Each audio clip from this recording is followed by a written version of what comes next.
আসসালামু আলাইকুম, আমি শিব্বির আহমেদ। এই পর্বে আমি দেখাবো ইরেজার টুলের ব্যবহার। ইরেজার টুলের কাজ হচ্ছে ইরেজ করা, অর্থাৎ ছবির ভিতর থেকে আপনি কোনো কিছু যদি মুছতে চান সেই ক্ষেত্রে ইরেজার টুল দিয়ে আপনি এই কাজটা করতে পারবেন।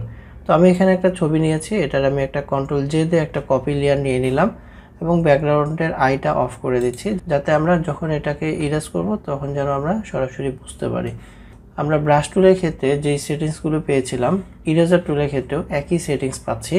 তো প্রথমে এখানে আছে হচ্ছে ব্রাশের ডিজাইনগুলো পাবেন এখান থেকে, ব্রাশের সাইজ ছোট বড় করার অপশন আছে এবং হার্ডনেস কম বেশি করার অপশনটাও আছে। তো ব্রাশের সাইজ ছোট বড় করার জন্য আমরা এখান থেকে যেমন করতে পারছি, থার্ড ব্র্যাকেট দিয়েও আমরা ছোট বড় করতে পারবো, প্রয়োজন মতো আমরা এখান থেকেও বাড়ায় নিতে পারবো। আচ্ছা, তো এখন যদি আমি কোথাও ক্লিক করি তাহলে দেখতে পাবো যে সেই জায়গাটার কালারটা ইরেজ হয়ে গেছে বা মুছে গেছে। ঠিক আছে, যদি আমি এখানে ক্লিক করি এখান থেকে এটা কিন্তু ইরেজ হয়ে যাচ্ছে এবং আমার ব্রাশের সাইজ যতটুকু থাকবে সেই হিসাবে এটা কিন্তু ইরেজ হয়ে যাবে। আচ্ছা, এখন ব্রাশটা হচ্ছে একটা হার্ড ব্রাশ। আমরা যদি সফট ব্রাশ নেই অথবা ব্রাশের হার্ডনেসটাকে যদি আমরা সফট করে দিই, 50% করে দিলাম, সেই ক্ষেত্রে কিন্তু সাইডের এজটা স্মুথ হয়ে যাচ্ছে। ঠিক আছে, আগের মতো কিন্তু হার্ড নাই।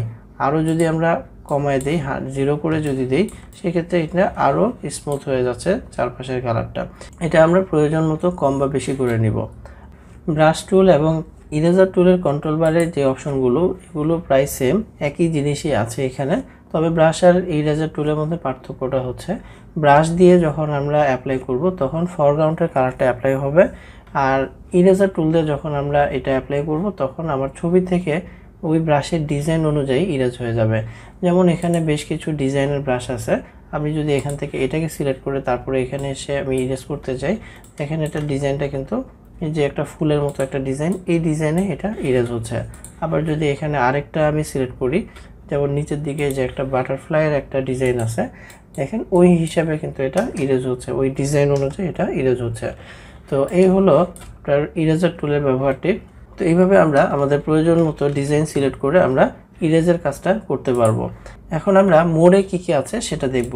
তো এখানে আমরা দেখতে পাচ্ছি যে 3টা মোড আছে, ব্রাশ, পেন্সিল আর ব্লক। তো ব্রাশ আর পেন্সিলের মধ্যে পার্থক্য হচ্ছে, ব্রাশে ইন্টিরেসটা অন করা আছে, পেন্সিলে ইন্টিরেসটা অফ করা আছে। তো আমি দুইটাই একটা একটা করে ক্লিক করে দেখাচ্ছি, তাহলে বুঝতে পারবেন। যেমন আমি একটু জুম করে নিচ্ছি। জুম করার পরে এখন আমাদের মোডটা সিলেক্ট করা আছে হচ্ছে ব্রাশ। তো ব্রাশটা সিলেক্ট করা অবস্থায় আমি একটা ক্লিক করলাম, সাইডের এজটা একটু খেয়াল করেন, এটা কিন্তু স্মুথ। আর যদি আমরা পেন্সিলটা সিলেক্ট করে নিই সেক্ষেত্রে এটা খাসকাটা বা যেরকম কাটা কাটা একটা ভাব চলে আসবে, কারণ একটাতে ইন্টারেস্ট অন করা আছে আর একটাতে ইন্টারেস্ট অফ করা আছে, যার কারণে এটা এমন হয়েছে। এই হলো এই দুইটা মোডের মধ্যে পার্থক্য। আর 3 নম্বর যেটা আছে ব্লক, এটা নর্মালি 4 কোণা একটা ব্রাশ, এটাকে আমরা ছোট বড় কোনো কিছুই করতে পারছি না, এবং এটা আমরা চাইলে সোজাভাবে আমরা কোনো কিছু যদি ইরেজ করতে চাই সেই ক্ষেত্রে আমরা একটা কাজ করতে পারি, ক্লিক করার পরে শিফট প্রেস করে যদি নিচের দিকে টানি, মাউসটা যদি একটু আঁকা বাঁকাও হয় সমস্যা নেই, এটা স্ট্রেট লাইন তৈরি হবে। আবার সেম ক্লিক করার পরে যদি আমি ডানে বা বামে টানি সেক্ষেত্রে এটা স্ট্রেট লাইন তৈরি করছে।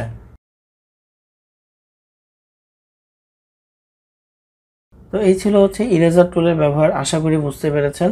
তারপরে যদি কোনো প্রবলেম থাকে তাহলে ভিডিওটি আরও একবার দেখে নেন। ধন্যবাদ।